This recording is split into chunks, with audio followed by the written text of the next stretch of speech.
Switch বোর্ডের মধ্যে টিপ লাগিয়ে দিন। আমরা যে টিপগুলো পড়ি সেই টিপগুলো একটু বড় সাইজে সুইচ বোর্ডের মধ্যে টিপ লাগিয়ে দিন, আর দেখুন কি ঘটে যাবে দুর্দান্ত একটা জিনিস, যেটা আপনাদের ভীষণ কাজে লাগবে। এরকমই ছোট ছোট আজকে ছোট ছোট টিপস নিয়ে আজকে তোমাদের সামনে হাজির হয়ে গেছি। নমস্কার বন্ধুরা, আমার আজকের টিপসের ভিডিওতে তোমাদের সবাইকে স্বাগত।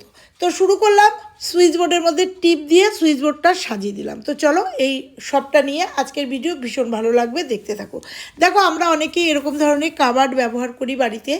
আমার ড্রেসিং টেবিল আছে, কাবার্ড আছে, আর সেগুলো কিন্তু এমনি শুকনো ন্যাকড়া দিয়ে মুছলে পরেও এর উপরে অনেক সময় জলে গ্লাস টাস লাগলে একটা দাগ লেগে যায়। তো দেখো এরকমই একটা দাগ, সেই দাগগুলো কিন্তু শুধু ন্যাকড়া দিয়ে মুছলে, ডাস্টার দিয়ে মুছলে এই দাগগুলো কিন্তু যায় না। এখানে আমার জলে গ্লাস ছিল, ফুলদানিতে ফুল ছিল, সেই জন্য এরকম দাগ হয়েছে। তো দেখাবো যে এগুলো কিন্তু জল দিয়ে মোছা যায় না বা ভেজা ন্যাকড়া দিয়ে মুছে গেলে নষ্ট হয়ে যায়। সেখানে আমি তোমাদের দেখাবো। একটা ন্যাপকিন নিয়ে নিয়েছি, আর এই ন্যাপিটা আমার খোলা পোড়া ছিল জন্য পুরো ড্রাই হয়ে গেছে, তাই এটা দিয়ে কাজে চালিয়ে নেবো। একদম দেখো শুকনো হয়ে গেছে। তো আর এর মধ্যে নিয়ে নেবো হ্যান্ড স্যানিটাইজার। অনেক সময় আমরা করোনার সময় প্রচুর হ্যান্ড স্যানিটাইজার কিনেছিলাম, অনেক ডেট চলে গেছে, কিন্তু সেগুলো কিন্তু ফেলে দেবো না। সেইগুলো থেকেই একটুখানি নিয়ে আমি বিভিন্ন কাজে লাগাই। তো দেখো একটুখানি লাগিয়ে জাস্ট একটুখানি ডলে দেবো। আর তোমরা দেখতে পাচ্ছ যে কাবার্ডের ওপরে, যেহেতু এগুলো সানমাইকার হয়, আর সানমাইকা না, এগুলো প্লাইয়ের হয় জন্য এগুলোতে একটু জল পড়লেই কিন্তু এই কাবার্ডগুলো নষ্ট হয়ে যেতে পারে বা ডিসকালার হয়ে যেতে পারে। তো দেখো তোমাদের সাথে কথা বলতে বলতে আমি জাস্ট কিন্তু এই ন্যাপকিনটা দিয়ে আর ওই হ্যান্ড স্যানিটাইজার দিয়ে সুন্দরভাবে মুছে নিলাম। আর মুছে নেওয়ার পরে তোমরা দেখতে পাচ্ছ কতটা চকচকে হয়ে গেছে।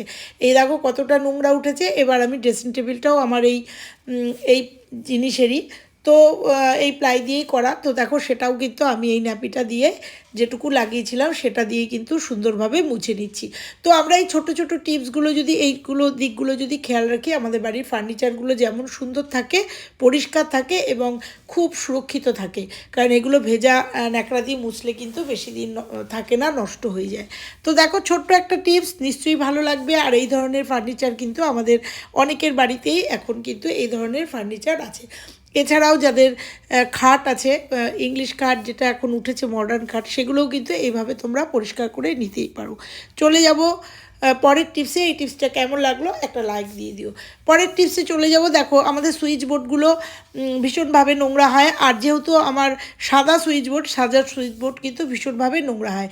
একইভাবে যে ন্যাপিটা দিয়ে পরিষ্কার করলাম সেই ন্যাপকিনটা দিয়েই আমি একটুখানি স্যানিটাইজার নিয়ে নেবো। আর দেখো এটা দিয়েও কিন্তু আমরা এই সুইচ বোর্ডগুলো কিন্তু পরিষ্কার করে নেবো, কারণ আমরা সুইচ বোর্ডেও কিন্তু জল দিতে পারি না। তো আমার এই স্যানিটাইজার দিয়ে আমার প্রচুর টিপস আছে, আমি প্রচুর কাজ করি এইটা দিয়ে। ডেট চলে গেছে, এই স্যানিটাইজার দিয়ে আমি প্রচুর কাজ করি। তো দেখো তোমাদের অন ক্যামেরায় দেখিয়ে দিলাম সুইচ বোর্ডগুলো একদম সাদা, সেই জন্য নোংরা বেশি হয়েছিল, আর কতটা ধবধবে পরিষ্কার হয়ে গেল সেটা তোমাদের সঙ্গে দেখিয়ে দিলাম। কারণ সুইচ বোর্ডও কিন্তু আমরা ভেজা ন্যাকড়া বা ভেজা জল দিতে পারি না। তো দেখো খুব সুন্দরভাবে পরিষ্কার হয়ে গেল। এরকম যে কোনো জিনিস আমরা কিন্তু এই স্যানিটাইজার দিয়ে এইভাবে পরিষ্কার করে নিতেই পারি। এটাও ছোট্ট একটা টিপস, কিন্তু খুব প্রয়োজনীয় টিপস। ভালো লাগলে একটা লাইক করে দিয়ে যেও। আর এইভাবে কিন্তু বাড়ির সুইচ বোর্ডগুলো পরিষ্কার রেখো, কারণ সুইচ বোর্ড নোংরা থাকলে খুব বাজে লাগে। চলে যাব পরের টিপসে। সানগ্লাস আমরা সবাই ব্যবহার করি, আর সব সময় সানগ্লাসের খাপটা আমরা অনেক সময় হারিয়ে যায় বা প্রয়োজনে পাই না। তো আমি তোমাদের দেখাবো যে অনেক সময় ব্যাগের মধ্যে সানগ্লাস নিলে সানগ্লাসটা ঘষে যেতে পারে। সেক্ষেত্রে এরকম একটা আমরা মোজা নিয়ে নিতে পারি। আমার এই মোজাটা কিন্তু নষ্ট হয়ে গেছে, মানে ব্যবহার করি না। সেরকম একটা মোজা নিয়ে তার মধ্যে এই দেখো 4টে সানগ্লাসই কিন্তু আমাদের এঁটে গেল। এটা আমরা ঘরেও রেখে দিতে পারি। আবার যদি কোথাও আমরা বেড়াতে যাই, দেখা গেলো 4টে সানগ্লাসই আমাদের লাগবে, দুজনে দুটো দুটো করে। অনেক সময় অনেকেই বেশি সানগ্লাস ব্যবহার করি আমরা। তো সেক্ষেত্রে এটা কিন্তু ব্যাগের মধ্যে ক্যারি করতে আমাদের সুবিধা, কারণ এখানে ওখানে ইতস্ততভাবে ছড়িয়েও থাকে না, আর সানগ্লাসটাও কিন্তু এক জায়গায় থাকে এবং সুরক্ষিত থাকে, ঘষা লাগার কোনো ভয় থাকে না। আর বক্সে নিলে বক্সটাও অনেকটা জায়গা লাগে, 4টে সানগ্লাস নেওয়া কিন্তু অনেকটা কঠিন হয়ে যায়। ছোট্ট একটা টিপস, ভালো লাগলে লাইক। পরের টিপসে চলে যাব। আমরা চুল আঁচড়াতে গিয়ে প্রচুর এরকম চুল ওঠে, আর চিরুনির মধ্যে চুলগুলো থাকে, আর সেই চুলগুলো যখন আমরা আঁচড়াই তখন আমাদের ঘরের এখানে ওখানে উড়ে বেড়ায়, দেখতে বাজে লাগে। লাগে, অনেক সময় খাবারের মধ্যে পড়ে বা এখানে সেখানে উড়ে বেড়ায়। আর তাছাড়া এখন তো চুল বিক্রিও হয়। তো এই চুলগুলোকে সুরক্ষিত রাখার জন্য দেখো ছোট্ট একটা বক্স নিয়েছি। আদিযোগীতে গেছিলাম, সেখান থেকে এই বক্সটা আদিযোগী এনেছি, আমার কাবার্ডের উপর দেখেছো, সেই বক্সটা আমি কাজে লাগিয়ে দেবো। সেটাকে একটা বোথ সাইড টেপ লাগিয়ে দিলাম।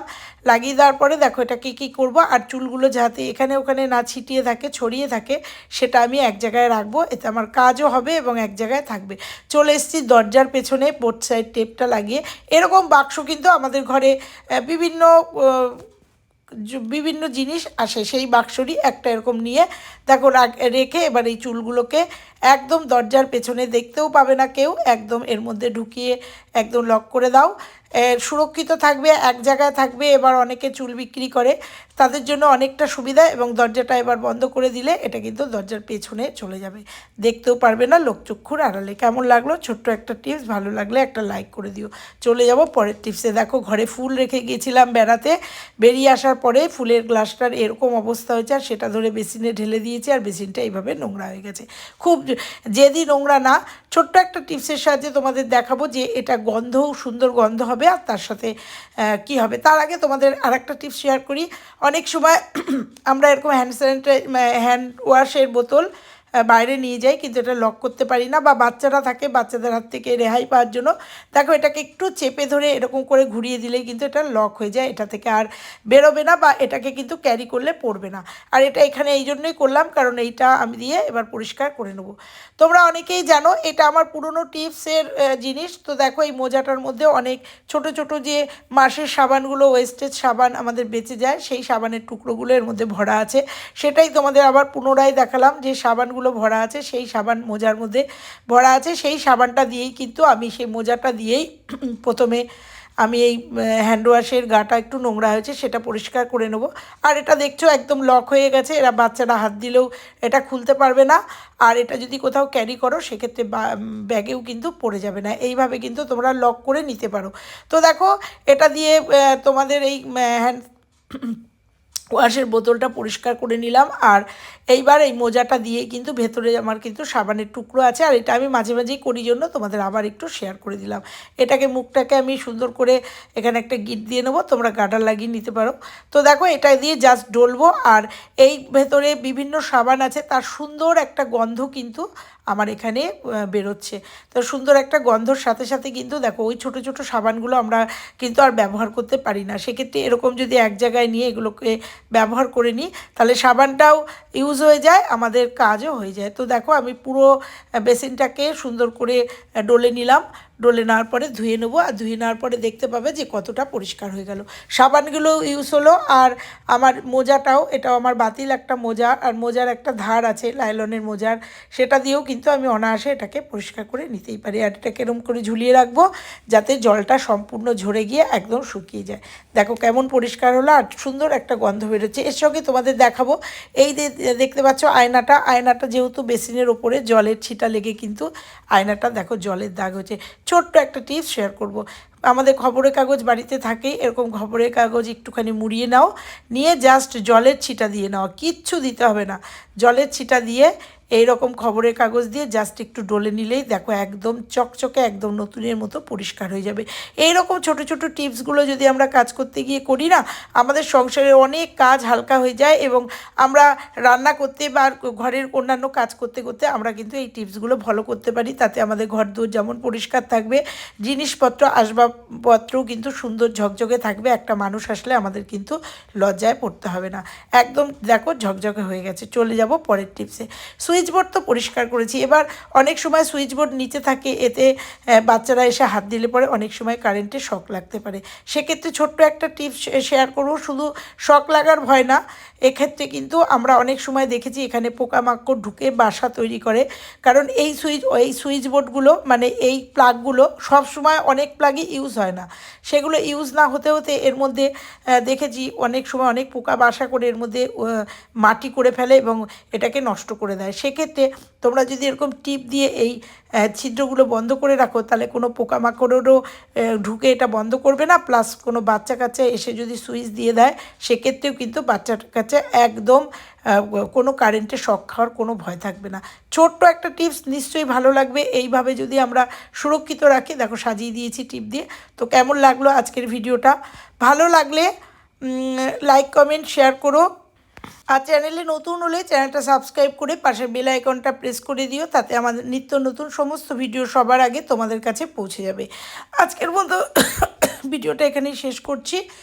আবার দেখা হচ্ছে পরের কোনো ভিডিওতে, টিপসের ভিডিওতে। ততক্ষণের জন্য সবাই ভালো থেকো, সুস্থ থেকো, আর এই ছোট্ট ছোট্ট টিপসগুলো ফলো করো। সংসারে অনেক কাজ অনেক সহজ সরল হয়ে যাবে। তো চলো আজকের মতো টাটা।